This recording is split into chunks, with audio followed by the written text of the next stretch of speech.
जी part 2 start हो गया। अच्छा जी, कोई मसला?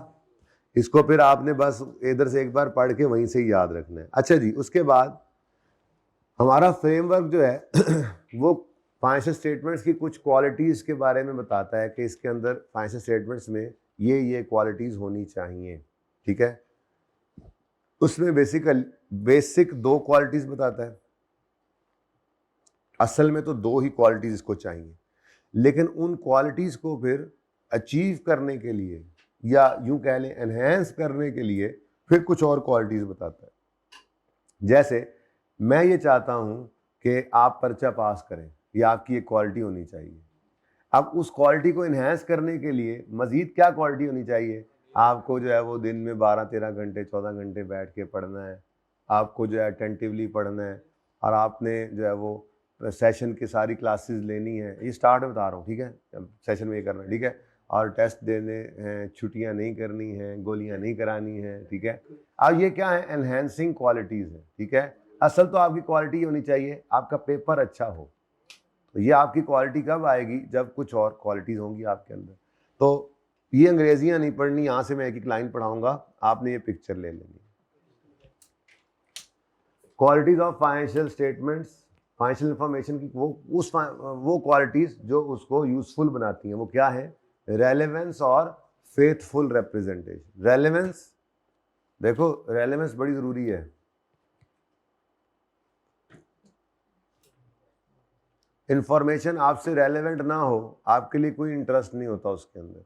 आप सुन भी रहे हो कहीं मजबूरी में बैठ के, तो बस आप कहते हैं कैसे टाइम गुजरे। रेलेवेंस एक अच्छी फाइनेंशियल इंफॉर्मेशन के लिए कि वो यूजफुल रहे, ये उसकी मेन क्वालिटी है। और फेथफुल रिप्रेजेंटेशन,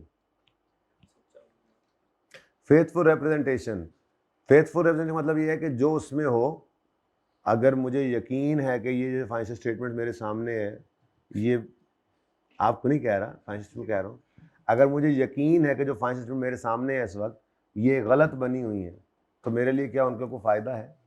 मुझे पक्का यकीन है कि अहमद ने खुद मुझे बताया आके, सर ये बनाई मैंने, ये जो पीपी नज़र आ रहा है इसमें आधा है ही कोई नहीं, नकली इनवॉइस से बना के मैंने डाला हुआ है, ठीक है। ये लोन आपको नज़र नहीं आ रहा, ये नज़र नहीं, ये ऐसी बस ये रेंट के बाद देखे नज़र निकाल के लेजर मंगवा के, ये डेटर्स ये कोई डेटर शेटर नहीं है, ये रेंट के बाद सारे के सारे भाग गए थे, ठीक है। ये सारी गड़बड़े ये मैंने की हुई है सर। तो अब मैं उसके ऊपर डिसीजन लूंगा, फाइनेंशियल इंफॉर्मेशन मेरे लिए यूजफुल है अब? तो कहते हैं हाँ है तुम्हारे लिए है जी। तो रेलेवेंस होनी चाहिए, मेन क्वालिटी क्या है? रेलेवेंस हो और फेथफुल रिप्रेजेंटेशन हो। इसको अचीव या इन्हें, असल ये मकसद है, इस मकसद को, रेलेवेंस और फेथफुल रिप्रेजेंटेशन को अचीव करने के लिए फिर ये एनहेंसिव ये क्वालिटीज होनी चाहिए। ये होंगी तो ये अचीव होगा। वो क्या है? कंपेरेबल हो। पिछले साल से कंपेयर कर रहा हूं, इसके लिए क्या जरूरी है? आपको याद होगा कि हमने कहा था कि कंसिस्टेंट अकाउंटिंग पॉलिसीज अप्लाई करो, IAS 8 कहता है कंसिस्टेंट पॉलिसीज क्यों अप्लाई करो? ताकि आपकी फाइनेंशियल स्टेटमेंट्स कंपेरेबल रहे। फाइनेंशियल स्टेटमेंट्स, भाई पार्ट 2 शुरू कर दिया ना, फाइनेंशियल स्टेटमेंट्स क्या रहे? कंपेरेबल रहे। कंपेरेबल क्यों रखनी थी? मैंने उस वक्त कहा था ये एक क्वालिटी है अच्छी फाइनेंशियल स्टेटमेंट्स की। अच्छी फाइनेंशियल इंफॉर्मेशन की क्वालिटी क्या है? वो कंपेरेबल हो। कंपेरेबल बनेगी कैसे? वो हमने पढ़ा था, कंसिस्टेंसी। यहाँ से भी पढ़ाऊंगा तो देखोगे आप, एक बार तो पढ़ना है, लेकिन फिर लाइन आपको सिर्फ मैंने डेढ़ को लाइन जो है वो याद करने के लिए दे देनी। बात समझ आ रही है? तो कंपेरेबल है अगर फाइनेंशियल स्टेटमेंट्स, तो ये एक अच्छी फाइनेंशियल इंफॉर्मेशन की निशानी है कि वो रेलेवेंट है हमारे लिए, ठीक है। कंपेरेबल है तो फेथफुल रिप्रेजेंटेशन भी उससे अचीव होती है। फेथफुल रिप्रेजेंटेशन भी उससे अचीव कैसे होती है? हम देख सकते हैं कि जी अच्छा इस साल से इस साल में हाँ लग भी रहा है, ठीक है। बहरहाल ये क्वालिटीज अचीव करने के लिए पहली चीज क्या आ गई? कंपेरेबल हो। और कंपेरेबिलिटी अचीव करने के लिए हम अकाउंटेंट्स क्या करते हैं? कंसिस्टेंट अकाउंटिंग पॉलिसी यूज करते हैं। कंसिस्टेंट अकाउंटिंग पॉलिसी यूज करेंगे तो फाइनेंशियल स्टेटमेंट्स कंपेरेबल होंगी। कंपेरेबल होंगी तो ये एक अच्छी फाइनेंशियल इंफॉर्मेशन की क्वालिटी है। और हम अच्छी फाइनेंशियल इंफॉर्मेशन ही बनाते हैं अहमद भाई। हाँ इस तरह वाली नहीं। हाँ अच्छा, अगली बात वेरीफाइबल हो। वही अभी अहमद वाली मिसाल, ठीक है सर। ये पीपी ये आधा है ही नहीं बेटा, नहीं ऐसे नहीं। अगर हम ऑडिट पे इसके जाएंगे तो हम क्या कहेंगे? हम बैलेंस शीट उठाएंगे, प्रॉपर्टी प्लांट इक्विपमेंट, वो बड़े एसेट्स आ रहे हैं भाई, जरा इसकी डिटेल लेके आओ। ये ऑडिट में एक्चुअली आप करते हैं, प्रोसीजर होते हैं, तो ब्रेकअप आप मंगवाते हैं फिक्स एसेट्स का, एडिशन कितने हुए ड्यूरिंग द ईयर, ब्रेकअप मंगवा लेंगे, ये प्लांट खरीदा, ये मशीनरी खरीदी, ये मोटर खरीदी, ये फलां खरीदा, ये व्हीकल खरीदा, ये सब कुछ। अच्छा, ये लिस्ट बना के दे दिया आपके क्लाइंट ने, आपने कहा अच्छा इन सब की ना फाइलें भी ले आओ, या कुछ उसमें सिलेक्टेड आप कहोगे यार मुझे इस चीज़ की ना पूरी डिटेल ला कर दो। अब कंपनी है, उसके पास पूरी फाइल बनी होती है यार एसेट की, कि हमें रिक्वायरमेंट हमारी ये रेज हुई थी, उसके बाद हमने कोटेशन मंगवाई थी, उसके बाद हमने ये वाला जो सप्लायर है उसको सिलेक्ट किया, क्वालिटीज़ को या रेट्स को देखते हुए ये सिलेक्ट हुआ, फिर उसको हमने कहा ऑर्डर प्लेस किया, उसने हमें फिर जो है वो चीज़ें भेजी, साथ इनवॉइस भेजी, फिर ये हमने उसकी पेमेंट की, और ये सारे प्रूफ्स इस तरह से लगे होते हैं, डॉक्यूमेंट्स रेलेवेंट सारे के सारे उसमें लगे होते हैं, वेरीफाइबल। एक ट्रांजैक्शन जो हमारी फाइनेंस में रिकॉर्डेड होती है, हम उसके पीछे उसकी पूरा डॉक्यूमेंट्री प्रूफ रखते हैं। जब ऑडिटर आता है ना, आप जब फाइनेंस आप जरूरी नहीं कि आप ऑडिटर ही हो, ऑडिटर ही बन के ना सोचा करो, चलो 3-3.5 साल अगर ऑडिटर रह भी गए तो बाद में जरूरी नहीं कि ऑडिटर ही रहो। अक्सर ऐसा होता है, हम क्लाइंट्स पे जब जाते थे ना, तो मुझे अब याद पड़ता है, तो अक्सर कहते थे, ज़्यादा तंग करते थे ना ऑडिटर होते हुए, तो कहते थे कोई नहीं बेटा अभी आप टेबल के उस तरफ हो, जब आप टेबल के इस तरफ आओगे तो फिर मैं आपसे पूछूंगा। बाकी फिर पता लगा कि जब टेबल के इस तरफ बंदा आता है तो मामला और होते हैं। खैर जॉब है, उनको काम करना है, ठीक है, तो वो कर रहे हैं, आपको चीज़ें दे रहे होते हैं, ठीक है, तो आपने जब चीज़ें बनानी है, मैं ऑडिटर आ गया हूँ आपके पास, तो आपकी हर चीज़ वेरीफाइबल होनी चाहिए जो फाइनेंशियल स्टेटमेंट्स के अंदर है। हवाई बातें नहीं लिखनी, आपने क्या करना, हवाई बातें बस वही होती हैं, डेप्रिसिएशन कितने साल लाइफ होगी, 10 साल, अब वो 12 या 8 भी हो सकती है। नाउ दिस इज, और वो हवाई नहीं होती बिल्कुल, वो आपका एक रिलायबल एस्टीमेट होता है जिसको आप अपनी जजमेंट यूज करते हैं। आप एक प्रोफेशनल अकाउंटेंट होते हैं, वो अपनी बिजनेस जजमेंट यूज करते हैं। आप जब अंदाजे भी लगाते हैं तो अंदाजा है जी कि वारंटी के इतने मोबाइल सही होने आएंगे, 10 साल से बिजनेस कर रहे हो, अंदाजा सही लगाते हो, अंदाजे की चेंज इन एस्टीमेट वो रिकॉर्ड हो जाती है, ठीक है। अंदाजा है इतने डेट्स बैड हो जाएंगे, कोई नहीं, उससे ऊपर नीचे भी हो सकते हैं, लेकिन अंदाजा है, पर वो अपने हिसाब से सही जजमेंट करते हैं। ये तो अंदाजे लगा सकते हो, लेकिन उस अंदाजे के पीछे भी कोई ना कोई बुनियाद होती है, पर बाकी चीजें सारी वेरीफाइबल होती हैं आपके पास। आपका एक सैलरी एक्सपेंस आ रहा है, हर महीने की सैलरी शीट 12 शीटें निकलवा लो, साल की सामने होगी आप। अब मैं ऑडिट नहीं पढ़ा रहा बाय द वे, बात और तरफ निकल जाएगी, ठीक है। सादा बात क्या है कि वेरीफाइबल होनी चाहिए फाइनेंशियल स्टेटमेंट्स, ये एक अच्छी फाइनेंशियल स्टेटमेंट्स की इंफॉर्मेशन है। वेरीफाइबल हो मतलब उसमें मौजूद हर चीज वो ट्रेस हो सके, एंड तक जाके, एंड तक ट्रेस हो सके, फिजिकली भी अच्छा, सारे मैंने अहमद की जाके फाइनेंशियल स्टेटमेंट्स को चेक किया, सारे एसेट्स बिल्कुल बेहतरीन वेरीफाइबल थे, इनवॉइसें भी इसने खुद बना ली थी, सब कुछ कर लिया था। मैंने कहा यार जरा दिखा तो दो, दिखा नहीं सकते हम, इन हमारे एसेट्स ने सुलेमानी टोपी पहनी हुई है, ये नजर नहीं आते, ठीक है, तो नजर नहीं आएंगे आपको, हैं लेकिन हैं, आप यकीन करें हमारे में, तो वेरीफाइबल नहीं है। तो फिजिकली भी इन्वेंट्री है, फिजिकल काउंट क्यों ऑब्जर्व करता है जाके ऑडिटर ईयर एंड पे, वेरीफाइबल होना चाहिए चीजों को, ठीक है, तो वेरीफाइबल। फिक्स एसेट को भी जाकर देखते हैं, जब आप ऑडिट करने जाते हैं तो ये प्रोसीजर है, सारे नहीं गिनते, लेकिन ऐसी सैंपल बेसिस पे आप जाके कुछ चेक कर लेते। आप ऐसे ही अपनी मर्जी से कुछ 10-15 चीजें आइडेंटिफाई करोगे, आप कहोगे चलो फैक्ट्री ले चलो मुझे, आपके ये एसेट्स मैंने वेरीफाई करने, करोगे वेरीफाई आप, ठीक है। वेरिफिकेशन तो वेरीफाइबल हो चीजें, जो फाइनेंशियल स्टेटमेंट पढ़ी है वेरीफाइबल हो, फिर टाइमलीनेस हो। आपको मंडे वाले दिन बताया जाए, जो कल परसों मंडे आना है, उस दिन बताया जाए कि आपकी सैटरडे को 2 से 5 बजे एक्स्ट्रा क्लास है, क्या फायदा उस इंफॉर्मेशन का आपको? सैटरडे तो गुजर चुका है, ठीक है, आपकी 2025 में चल रहे हैं, 30 जून 2024 अभी ईयर एंड हुआ है, लेकिन अभी आपने 30 जून 2021 की फाइनेंशियल स्टेटमेंट्स बनाई हैं, अब वो बना के आपने पब्लिश कर दी, ठीक है। मैं बात नहीं कर रहा कि वो लॉ ने, ये लॉ ने इसीलिए चीजें रखी होती हैं। फिलहाल समझो कि आपने अभी 21 की बनाई है, अब 21 वाली फाइनेंशियल स्टेटमेंट्स को हमने क्या करना है, मैंगो करना है, ठीक है, बात समझ आ रही है। टाइमलीनेस होनी चाहिए। अच्छी फाइनेंशियल इंफॉर्मेशन जो है वही होती है जो वक्त पे हो। वेले दी नमाजा भाई, नींदर वाले भाई सो लो तुम, वेले दी नमाजा कवेले दियां टकरा, ठीक है, तो टाइमलीनेस होनी चाहिए, ठीक है। फाइनेंशियल इंफॉर्मेशन, अच्छी इंफॉर्मेशन वो है जो वक्त पे हो, ठीक है। कोई और ज़रबुल मिसल तुम्हारे दिल में आ रही है, बोल दो, आज बोल दो, आज तुम बोल दो, सारा सेशन नहीं बोले, आज तो बोल ही दो। नहीं है, कुछ नहीं है, पेपरों के बाद रिवीजन सेशन होगा। नहीं, वो तो इंफॉर्मेशन नहीं है, वो तो फिर रिवीजन सेशन है, तो आप उसके बारे में यूँ कहेंगे ये रिवीजन सेशन की जो है ना वो इफेक्टिव नहीं है, इसकी को अच्छा नहीं है क्योंकि ये टाइमली नहीं हो रहा। रिवीजन सेशन की बात नहीं हो रही, मैं कह रहा हूँ रिवीजन सेशन की आपको इंफॉर्मेशन पेपर के बाद मिले कि रिवीजन सेशन पेपर से पहले है। ठीक है, तो चले, टाइमलीनेस होनी चाहिए और अंडरस्टैंडेबल भी हो। ठीक है, हाँ, अहमद भाई की फाइनेंशियल स्टेटमेंट्स हम में से हर कोई देखकर समझ सके, तो ये कोशिश करते हैं, स्टैंडर्ड्स इसी तो बने हैं, ये फ्रेमवर्क में लिखा अंडरस्टैंडेबल हो, तो जो स्टैंडर्ड्स बने उनकी कोशिश यही है कि सारी दुनिया, अब आप दुनिया की किसी फाइनेंशियल स्टेटमेंट को उठा लें, उसमें चीज़ें इसी नाम से आएंगी, इसी तरतीब पे होंगी, एसिड को वो भी एसिड ही कहेंगे, उसको वो ऊद बुलाओ नहीं कहेंगे। ठीक है, तो ये सारी चीज़ें ऐसे ही हैं, डिफरेंट मुल्कों में भी अंडरस्टैंडेबल बनाने के लिए फिर फ्रेमवर्क ने सपोर्ट किया और आपके स्टैंडर्ड्स बने हुए हैं। तो बहरहाल एक अच्छी फाइनेंशियल इंफॉर्मेशन की क्वालिटी क्या है, अंडरस्टैंडेबल हो, समझ आए, पढ़ के देख कर समझ आए, लॉजिकल होना चाहिए चीज़ों को। ठीक है, ये जनाब आपकी क्वालिटीज़ है। अब ये इंपॉर्टेंट इसलिए भी है कि इसको भी ट्रू फॉल्स में डाल देता है, इसको एमसीक्यू में भी डाल देता है, फिल इन द ब्लैंक में भी डाल सकता है। ठीक है, तो इसके लिए ज़रूरी ये है कि सिर्फ मतलब आ सकती है ना, आपको एक सवाल दे दे, आपको एक एमसीक्यू दे, उसके एक सवाल दे जिसके अंदर 4-5 लाइनें और एक लाइन खाली और कहे कि रेलेवेंट ब्लैंक को भर दो, भरने को कह सकता है, ट्रू फॉल्स दे सकता है, तो ये नहीं दे सकता क्या? दे सकता है। अब बहरहाल ये आपको पता होना चाहिए, समझ तो आपको सारी आ गई, समझ तो आपको माशाल्लाह पहले से ही सारी थी, है ना, पहले दिन ही आप सारे समझे हुए थे, पूरा सेशन लगा दिया, फिर भी आपको समझते समझते, तो ये समझ तो आपको सब है, पर पर्चे में उसने एक लाइन लिखनी है। मैं मिसाल देता हूँ, फजाइल सामने हो ना, फजाइल अगर सामने हो तो फिर मेहनत का शौक पैदा होता है ना, आप पता ही है। तो इधर देखो जी, मैं कोई एक पेपर ओपन कर रहा हूँ, पास पेपर का कोई सवाल,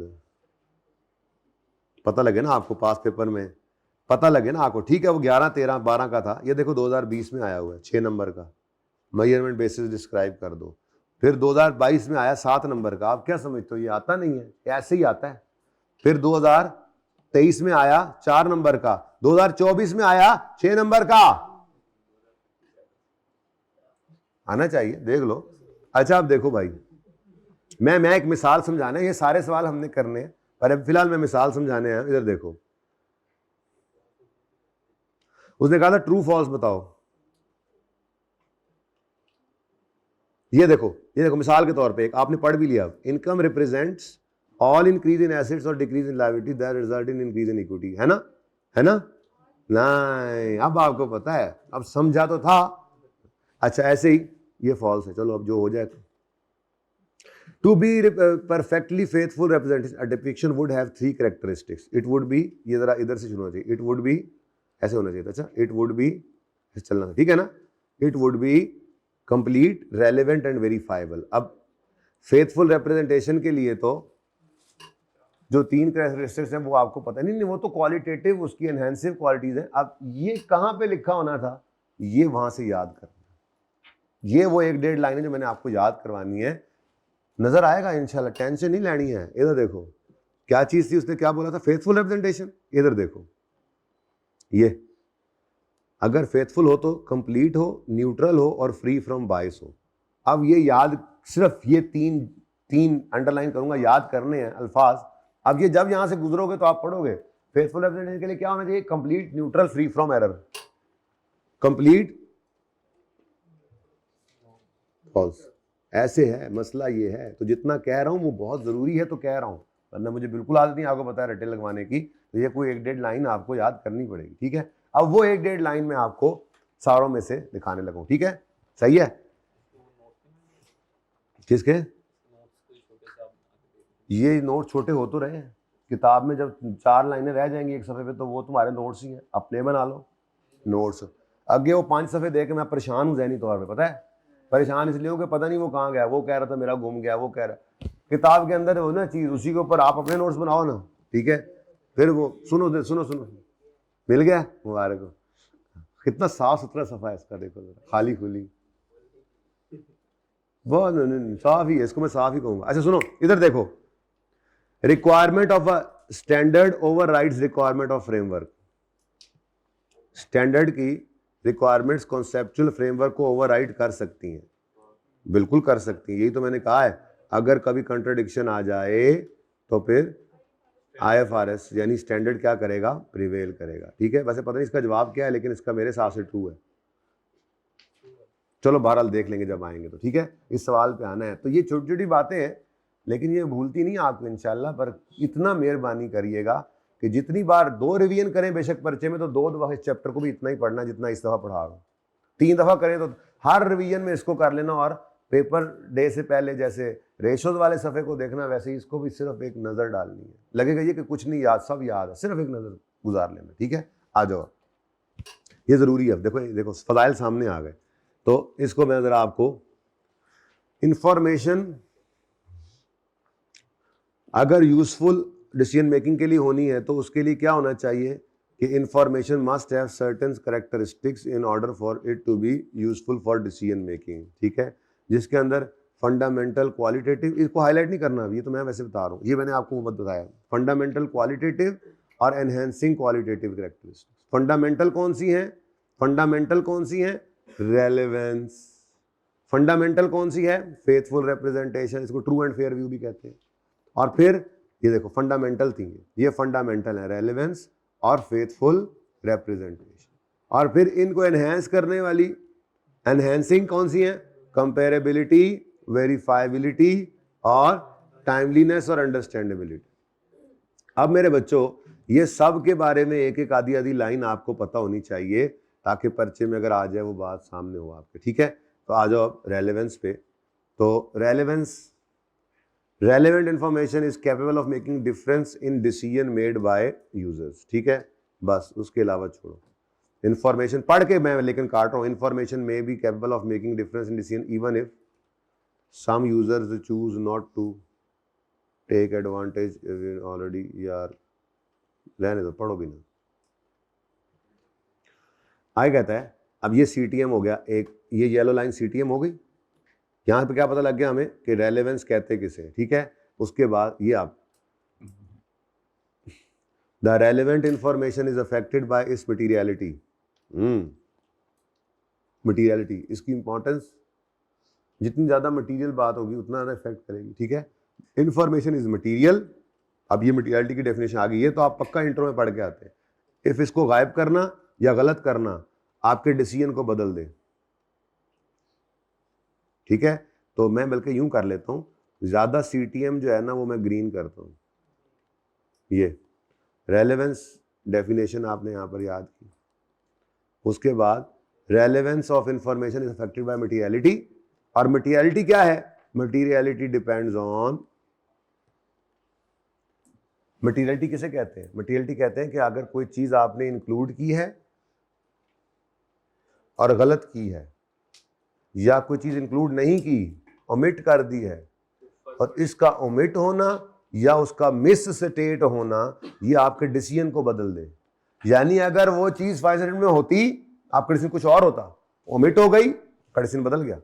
या आपके सामने एक चीज है जो गलत है, अगर वो सही होती तो आपका डिसीजन और होता, गलत है तो आपका डिसीजन और है।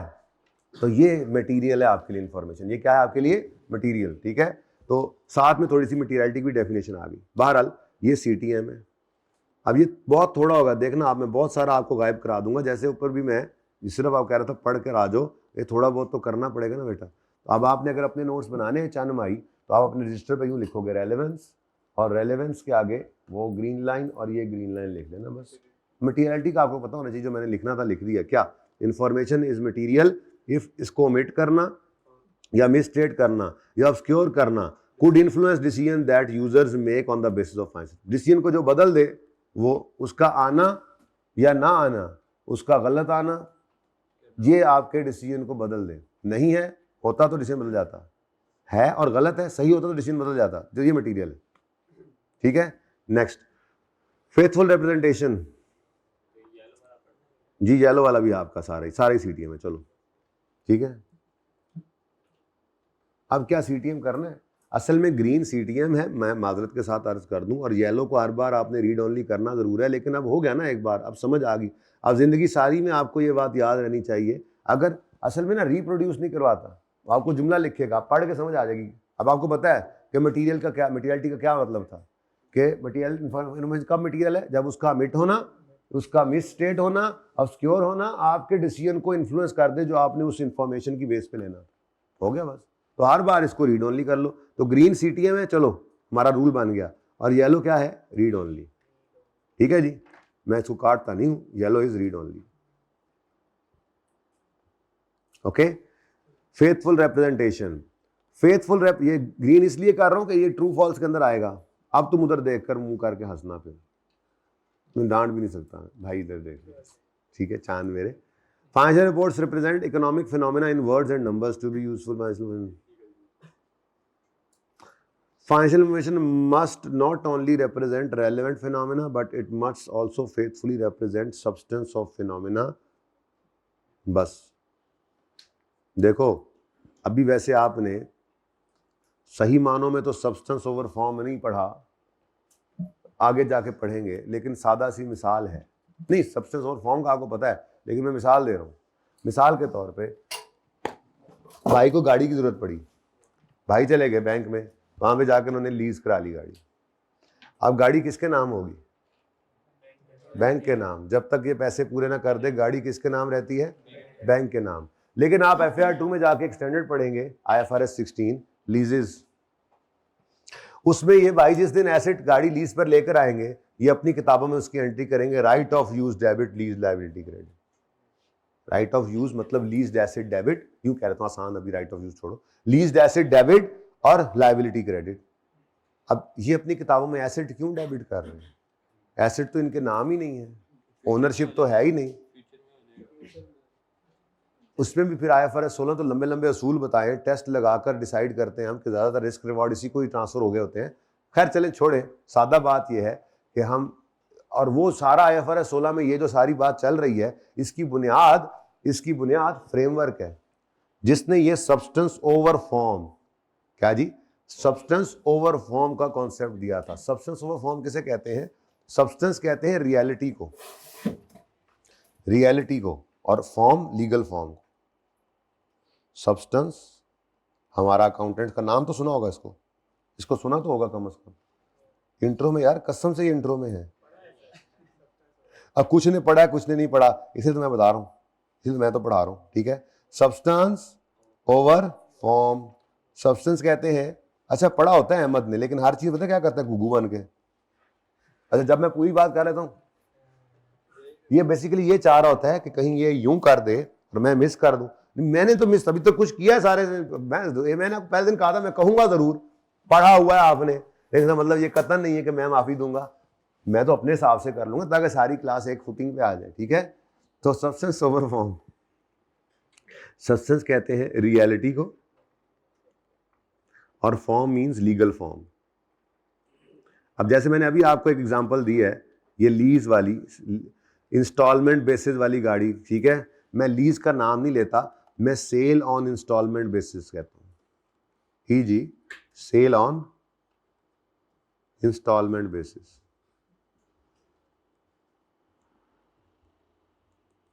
बल्कि सेल की बजाय तो रेवेन्यू में चले जाओगे आप, वो भी आपने FAR 2 में पढ़ना है। परचेज अली परचेज्ड कार,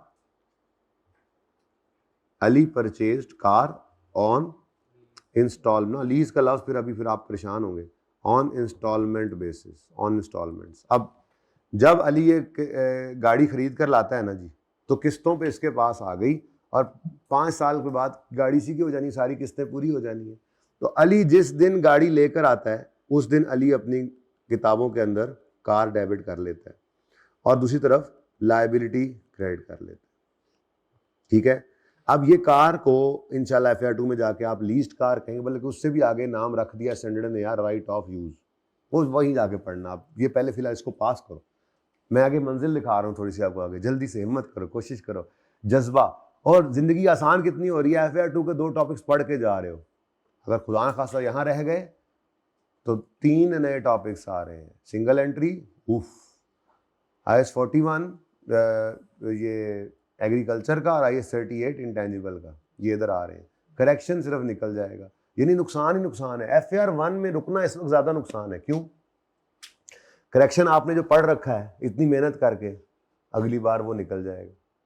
आपने इतनी मेहनत करके ईपीएस को सीखा, रेशोज पे इतनी मेहनत अभी भी चल रही है, चल रहा है, पसंद भी आए हैं, ये 2 टॉपिक्स आगे निकल गए। तो किए हुए 3 निकल गए और ना किए हुए 4 आ रहे हैं। सिंगल एंट्री इनकम्प्लीट रिकॉर्ड्स कहते हैं उसको। फाइनल अकाउंट्स सिंगल एंट्री तो कहीं खो गया था, जंगलों में से आएगा वापस, ठीक है। FAR 2 से आ रहे हैं 3 topics, final accounts, income statement balance sheet बनाओगे कंपनीज एक्ट के अलावा, और IAS 38, IAS 41। तो अल्लाह की करनी, किए हुए 3 टॉपिक्स निकल जाना और नए 4 टॉपिक्स का आ जाना, यूं ही समझ लो कि आप नए सिरे से पढ़ोगे। जिसमें सिंगल एंट्री एक मुश्किल टॉपिक है और वो कहीं है भी नहीं, आज से कुछ साल पहले खत्म कर दिया था ICAP ने, तो उन्हें एहसास हुआ नहीं ये तो बड़ा इंपॉर्टेंट था, वापस आ गए। तो मकसद कहने का ये है कि ये इस टॉपिक, इस बात से प्रेशर लो इसका प्रेशर, मैं डरा रहा हूं, पर पॉजिटिव स्ट्रेस होती है।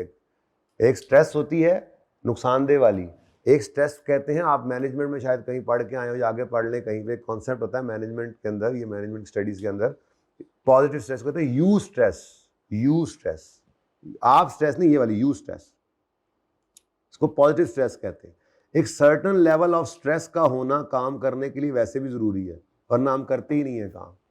पॉजिटिव स्ट्रेस, अच्छा मेरे ऊपर तो ये इतना अप्लाई होता है अल्लाह की तरफ से, पता नहीं क्या, जब तक मेरे पे प्रेशर नहीं पड़ता। अब आपका ना, मैंने कोई नहीं काम में सो गया रात को, ठीक है, मुझे पता था कि अभी फ्रेमवर्क भी रहता है।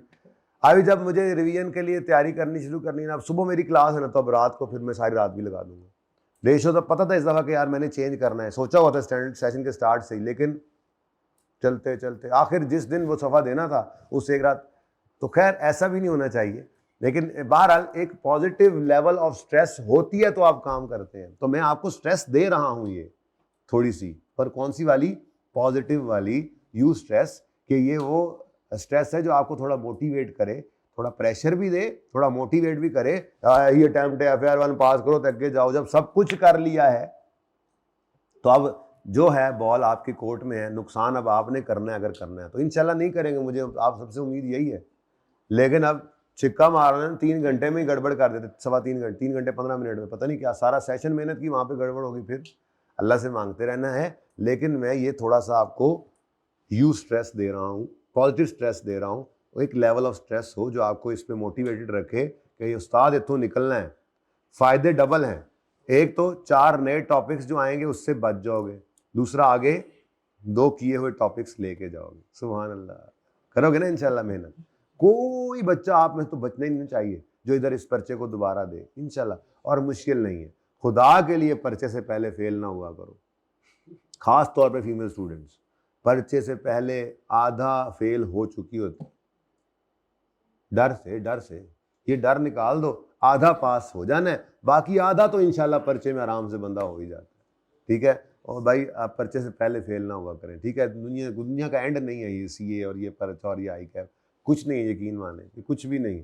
असल बहुत मसले आ गए, सोचा करो इसको, ये कोई इतना बड़ा मसला नहीं है, कुछ नहीं होता, पर्चा ही है ना। जिंदगी में इतने पर्चे दिए, ये भी एक पर्चा ही है जस्ट। ये लोगों ने ऐसे जो हुआ बनाया, कुछ नहीं है यार, जो पढ़ा हुआ है उसी में से ही आता है। मैं रीसेंट अटेम्प्ट करवाऊंगा, देखोगे आप, कोई चीज़ बाहर की नहीं होती है। 90% 95% चीज़ें वही है, 5% को छोड़ दो, दफा करो मिट्टी बात, वो भी होगी नहीं उम्मीद है, लेकिन डिस्क्लेमर दे के चलना चाहिए बंदे को। सो प्लीज़, पर्चा पास करना बहुत आसान है, पढ़ाई कर लो। अब बातों में चला जाता हूँ। Ali purchase the car on instalments. Ali ने ये कार अपनी किताबों में क्यों रिकॉर्ड कर ली है? हालांकि कार तो इसकी ओनरशिप में है ही नहीं। तो स्टैंडर्ड कहते हैं ये, अब ये वाला ये भी स्टैंडर्ड नहीं है, लेकिन ये फ्रेमवर्क ये क्या कहता है कि आप रियलिटी को देखो, आप इस वक्त ट्रांजैक्शन की रियलिटी को देखो। तो इन रियलिटी सब्सटेंस को ना, इसको लीगल फॉर्म को देखो, इन रियलिटी देखो तो ये कार अब अली के पास ही है। अगले 5 साल तक इससे सारे फायदे अली ने लेने हैं, दूसरों को फायदा लेने से रोकने वाला भी अली है। तो अली को सारे रिस्क एंड रिवॉर्ड ट्रांसफर हो गए हैं। ओनरशिप तो सिर्फ इसलिए बैंक ने अपने नाम रखी है ताकि वो अपनी इंस्टॉलमेंट्स को सिक्योर कर सकें। कल को ये मुकर जाए तो गाड़ी वापस लेने के लिए कोर्ट चले जाएं, अपनी सिर्फ इंस्टॉलमेंट्स को सिक्योर करने के लिए उन्होंने। लीगल फॉर्म को अगर लेकर बैठे रहे तो गड़बड़ हो जाएगी। हम अकाउंटेंट सिर्फ लीगल फॉर्म को नहीं देखते, हम ट्रांजैक्शन की रियलिटी को भी देखते हैं। तो इन रियलिटी ये एसेट इसका है, ये इसी का ही है, ठीक है। तो इसलिए लीज्ड एसेट के नाम से लिख दो, पर लिखो जरूर कार कौन सी वाली, लीज्ड वाली। हाँ, इसको IFRS 16 ने नाम बदल दिया, वहीं जाके पढ़ना। तो लीज्ड कार, पर कार है, यानी के मजे की बात बताऊं, आपकी बैलेंस शीट के अंदर नजर आता है। मैं आपको राइट ऑफ यूज बोला ना, इसका नाम क्या है, राइट ऑफ यूज। IFRS 16 ने लीज्ड एसेट का नाम क्या बदल के रख दिया है, राइट ऑफ यूज ना। तो अभी दिखाता हूं आपको मैं, ये देखो, ये कल ही मैं दिखा रहा था शायद ACCA वालों को, उनका IFRS 16 शुरू हुआ था ना कल, उनको दिखा रहा था कि देखो पैकेजेस की बैलेंस शीट है, बैलेंस शीट में एसेट्स हैं, एसेट नॉन करेंट एसेट है, PPE आपने पढ़ा, इन्वेस्टमेंट प्रॉपर्टी आपने पढ़ा, right of use assets, leased assets, intangible assets, और बस आगे क्या पढ़ना आप, ठीक है। तो ये क्या है, ये भी आपके बिल्कुल एसेट्स की तरह से लीज्ड एसेट आएंगे, क्योंकि हम अकाउंटेंट्स कहते हैं सब्सटेंस ओवर फॉर्म। तो फेथफुल रिप्रेजेंटेशन के लिए वो कहता है कि फाइनेंशियल, पहली बात मैंने वैसे ही कर दी, ये जरा बीच में आ गई थी, कि financial information must not only represent relevant phenomena but it also faithfully represent substance. सिर्फ रेलेवेंट फिनोमिना को ना बताएं, सब्सटेंस को भी बताएं, ठीक है। तो ये क्या था बता दिया, अगली लाइन को छोड़ो, और उसके बाद ये आपको तो खुद ही पता है, अभी तो आप लाइव देख कर आए हैं कि ये कितनी इंपॉर्टेंट है। To be perfectly faithful, to be, ये इसको येलो करना था यार, ये येलो है, ये रीड ओनली है, ठीक है, रीड ओनली, रीड ओनली, यहां लिख रहा हूं रीड ओनली, ठीक है। हाँ, CTM आगे आगे, क्योंकि हर एक में ऐसे ही CTM रखना है ना, ठीक है। वो जो चीज MCQ में टिक ट्रू फॉल्स बन सकती है, to be perfectly faithful representation 3 characteristics would be present, it these must financial information must be complete, neutral and free from error. Neutral मतलब बायस ना हो। बायस का मतलब क्या है, आपको बॉस ने बुलाया, बुला के कहा बेटा क्या कह रहे थे आपने, सुना है वो बता रहा था, बशीर बता रहा था कि आप कह रहे हो कि एसिड पे आपने खुद से इम्पेयरमेंट टेस्ट लगाया इन्फॉर्मेशन लेकर, और एसिड इम्पेयर होता नजर आ रहा है, और 15 मिलियन से एंट्री करनी पड़ेगी। बशीर बता रहा था, आपका जूनियर CFO के पास चला गया होगा ना, आप अकाउंट मैनेजर थे, तो बशीर चला गया, उन्होंने कहा सर वो इम्पेयरमेंट टेस्ट लाई बैठा जे 15 मिलियन का लॉस कड्डी बैठा जे। तो आपने कहा जी सर, वो असल में आपको पता है इंडिकेटर्स कुछ इम्पेयरमेंट के आए थे, उनको देखकर मैंने कहा चलो इम्पेयरमेंट टेस्टिंग से ऐसे गुजारते, तो हमारा प्लांट मशीनरी 15 मिलियन से इम्पेयर हो गया है। मैं अभी भी पढ़ के आया हूँ, IS 36 जो है ना, नवा था अभी कैप करके आया हूँ, मैंने ये निकाला है। बेटा देखो, तुम क्यों अपनी और हमारी रोजी के पीछे पड़े हो, तुम्हें नहीं पता कि इससे प्रॉफिट्स कम हो जाएंगे, प्रॉफिट्स कम हो जाएंगे तो फिर EPS भी कम हो जानी है, हम लिस्टिंग में जा रहे हैं, प्रॉफिट अच्छे होंगे तो अच्छा रेट मिलेगा शेयर्स का। और ये भी बता दूं, डायरेक्टर्स ने कहा था अगर लिस्टिंग हो गई ना तो सारे मैनेजर्स को बोनस मिलना है। तुम भी तो एक मैनेजर हो, एथिक्स पढ़ोगे, FAR 2 में जाके एथिक्स पढ़ोगे, एक चैप्टर है उसमें ये सब कुछ होता है। अब ये क्या है, अगर आपने इम्पेयरमेंट की एंट्री इसलिए नहीं की तो ये क्या हो गई, बायस्ड हो गई, ठीक है। बायस नहीं होनी चाहिए। आपने एक एक्सपेंस को ऐसे क्लासिफाई कर लिया कि उसकी वजह से आपकी टैक्सेबल इनकम कम आए और टैक्स कम आए, तो ये आपकी क्या है, बायस्ड है, न्यूट्रल नहीं है, बायस्ड है। फ्री फ्रॉम बायस होना चाहिए, न्यूट्रल होना चाहिए इनको, ठीक है। न्यूट्रल मतलब फ्री फ्रॉम बायस, विदाउट बायस, ठीक है। तो ये 1 2 3 आपने याद रखने हैं, कंप्लीट हो। इंफॉर्मेशन कब फेथफुल रिप्रेजेंटेशन दे रही है, कब ट्रू एंड फेयर व्यू दे रही है, जब वो मुकम्मल हो, कुछ उसमें से रह ना गया हो, न्यूट्रल हो, इस तरह से मैंने मिसाल दी, फ्री फ्रॉम बायस हो, तीसरा रह तो नहीं गया, चीजें तो सारी पूरी थी लेकिन कोई चीज है जरूर पर गलत है, वो भी ना हो, यानी कि मुकम्मल हो, फ्री फ्रॉम एरर हो और अनबायस्ड हो, न्यूट्रल हो। तो ये फेथफुल रिप्रेजेंटेशन दे रही है। फेथफुल रिप्रेजेंटेशन दे रही है तो मतलब ये ट्रू एंड फेयर व्यू है, जो कि क्वालिटी है। डन हो गया, सही है। उसके आगे फिर ये जनाब आपके सामने क्वालिटीज आ रही हैं, एनहेंसिव क्वालिटीज। एनहेंसिंग क्वालिटेटिव कैरेक्टरिस्टिक्स में कंपेरेबिलिटी है, वो असल में ग्रीन वाला मैंने वो रख लिया ना, वेरीफाइबिलिटी है, टाइमलीनेस और अंडरस्टैंडेबिलिटी, ठीक है। अब इसको देख लेते हैं जी। यार बड़ा मज़ा आ रहा है ऐसे यार, इस सेशन में आप लोगों को पढ़ा के मुझे मज़ा बहुत आया, वैसे बड़े अच्छे बच्चे थे आप। मेरी डांटना शुगर लगाना तो अलग बात, लेकिन अच्छे बच्चे थे आप। लेकिन अब पता नहीं आप लोग अच्छे रिजल्ट देते हो या नहीं, ये अब ना आप लोग जो है ना यहाँ पे आके मार खा जाते हो, आखिरी महीने में ये रोलिंग स्टोन बन जाते हैं। अब अहमद ने कहा जी मैंने इधर बैठ के पढ़ना है, 3 दिन यहाँ पे पढ़ा नहीं गया, चलो घर चलते हैं, चलो घर उठाया, बैग शैग, निकल गए, घर पहुंचे। घर पहुंच के 2-3 दिन वहां पे कोशिश की, पढ़ाई नहीं, चलो फिर हॉस्टल वापस। ये 2-4 चक्रों में सारी छुट्टियां, चलो गई, पेपर आ गया। Rolling stone gathers no maths ना, चलो अगले सेशन में पढ़ते हैं, चलो नए टॉपिक्स पढ़ेंगे। ऐसा नहीं करना, ठीक है। 2 से 3 दिन टेम्पो बनने में लगते हैं, याद रखना। बैठोगे पहले 2-3 दिन, तो उसका तरीका बताऊंगा एंड पे जाके। प्लानर ऐसे सेट करना कि पहले आसान चीज़ें जो ताज़ा की हुई हैं वो हों और ज़्यादा टाइम हो, और 2 दिन बाद से प्लानर सेट करके 2 दिन पहले शुरू करना। ये मैं वो चोर रास्ते बता रहा हूँ जो चलाते हैं आपको। पहले 2-3 दिन लगते हैं टेम्पो बनने में, तो एक बार फैसला करो जहाँ बैठना है, फिर मर जाना है पर वहीं बैठना है, फिर छेड़ना नहीं है उस जगह को, ठीक है। इधर रहना है इधर रहो, हॉस्टल में घर जाना है घर जाओ, मेरे वालों जंगला से निकल जाओ। बट जो डिसीजन हो, आपको आज पता हो कि जब बुध वाले दिन सर ने कहना है कि जाओ सिलेबस खत्म हो गया, नहीं कहूँगा वो, मैं कभी नहीं कहूँगा सिलेबस खत्म हो गया, कहूँगा जा रहे हो, कोई चीज़ और नज़र आ गई तो मैं बता दूंगा। लेकिन जिस दिन आपको मैं कहूँगा आप जा सकते हो, उस दिन आपको पता हो हमने कहाँ जाना, ठीक है। अच्छा जी, अब इधर देखो जी, qualitative characteristics that enhances the usefulness that is relevant और फेथफुल एबिलिटी को जो एनहेंस करती हैं, ये एनहेंस करती हैं, ठीक है। उसमें सबसे पहली क्या है जी, कंपेरेबिलिटी। कंपेरेबल होने के लिए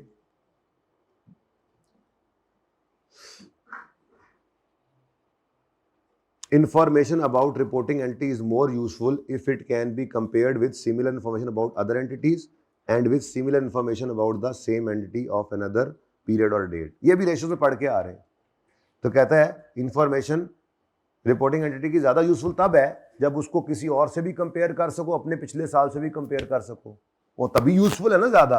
अगर उसी साल की सिर्फ उसी साल ना किसी और से कंपेयर हो सकती है, ऐसी आपने ऊट पटांग बनाई है नवे फॉर्मेट पे नवी पॉलिसीज के साथ, ना तो आपके भी किसी पिछले साल से कंपेयर हो सकती है और ना ही किसी और एंटिटी के साथ। तो ऐसी सूरत के अंदर ये तो फिर यूजफुल ना हुई, ठीक है। बहरहाल इंफॉर्मेशन ज़्यादा यूजफुल है अगर ये हो जाए, और consistency helps to achieve goal of comparability. That's it. ये ग्रीन क्या है, CTM, बस ये काफ़ी है इसमें, ठीक है। और सिंगल इसको छोड़ो। Verifiability, this quality assures user that information faithfully represent economic phenomena it proposed to। वो कहता है कि जी जो फेथफुली रिप्रेजेंट कर रहे हैं, बस वेरीफाइबिलिटी का मतलब क्या है, इसने तो कह दिया PPE है अपनी फाइनेंस स्टेटमेंट में, अब वेरीफाइबल है तो वो दावा इनका क्या है कि हम फेथफुली रिप्रेजेंट कर रहे हैं। अब ये चेक करने वाले चेक कर सकते हैं जाके, असल बात ये, ठीक है। उसके बाद वेरिफिकेशन कैन बी डायरेक्ट और इनडायरेक्ट, और बस उसके अलावा कुछ ना याद, तो इसको उड़ा दो।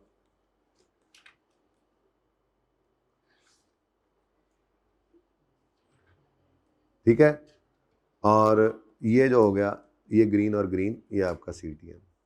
बाकी बेशक पढ़ना हो तो पढ़ लेना, मेरी तरफ से ये डायरेक्ट और इनडायरेक्ट होती है, बस वेरिफिकेशन डायरेक्ट और इनडायरेक्ट होती है, ठीक है। तो होती है तो क्या करें, एक बार बेशक पढ़ लेना, लेकिन काटे हुआ नजर आ रहा होता है नीचे से भी। टाइमलीनेस बहुत इंपॉर्टेंट है, पूरे का पूरा ही जाहिर है, इसमें बचा क्या है, कहता है कि टाइम से आया करन ता ही फायदा है। This means having information available decision maker in time to be capable of influencing their decisions. Generally the older the information is the less useful it is। और अंडरस्टैंडेबिलिटी के लिए कह रहा है information is made understandable by classifying characterising and presenting it in a clear and concise manner. Non current ये है, current ये है, इक्विटी में ये चीज़ें हैं, नॉन करंट लायबिलिटीज ये हैं, सेलिंग एडमिन ये हैं, कॉस्ट ऑफ सेल ये हैं, क्या कर रहे हैं, प्रॉपर हम उनको कैरेक्टराइज कर रहे हैं ताकि हमें वो समझ में आ सके, बस ये रहने दें, ठीक है। ये आपका क्या हो गया, CTM, ठीक है जी। अब क्लास का टाइम हो गया ख़त्म, लेकिन ये चीज़ें याद रखनी है। अब आगे पता है क्या है, आगे ये पॉइंट बस पढ़ लो, ये पॉइंट सिर्फ पढ़ लो। वो कहता है कि इंफॉर्मेशन, ये रीड ओनली सिर्फ करना है कि इंफॉर्मेशन को, अच्छा ये वो बात है जो मैं बचपन से करता आया हूँ, ये येलो है रीड ओनली है। मैं कहता था कि फाइनेंस स्टेटमेंट बनाते हुए आपके दिमाग के अंदर यही होता है कि जो फाइनेंशियल स्टेटमेंट्स को पढ़ेगा उसको बेसिक नॉलेज होता है फाइनेंशियल स्टेटमेंट्स का, बचपन से आपको बताया जाता है, यहाँ लिखा हो फ्रेमवर्क, ये रीड ऑनली है। और अगले में वो कहता है फाइनेंशियल इंफॉर्मेशन की एक क्वालिटी ये भी है कि उसको इकट्ठा करने की कॉस्ट जो है वो उसके फायदे से ऊपर ना निकल जाए। आपने 50 लाख में इसको हायर कर लिया और उस इंफॉर्मेशन फायदा सिर्फ 5 लाख का हो रहा है, तो फिर आपने कॉस्ट बेनिफिट एनालिसिस ही नहीं किया। ठीक है, तो कॉस्ट बेनिफिट एनालिसिस करना है, इसको रीड ओनली कर लेना। ठीक है, उसके बाद रिकॉर्डिंग क्राइटेरिया है, आप सिर्फ रीड ओनली कराऊंगा, मतलब ये एग्जांपल्स हैं, बल्कि आप इसको ना अगर बीच में कुछ बच्चों को टाइम मिलता है तो इसको रीड ओनली करें और 5 एग्जांपल्स आगे गिवन है छोटी छोटी, ये कर लेंगे।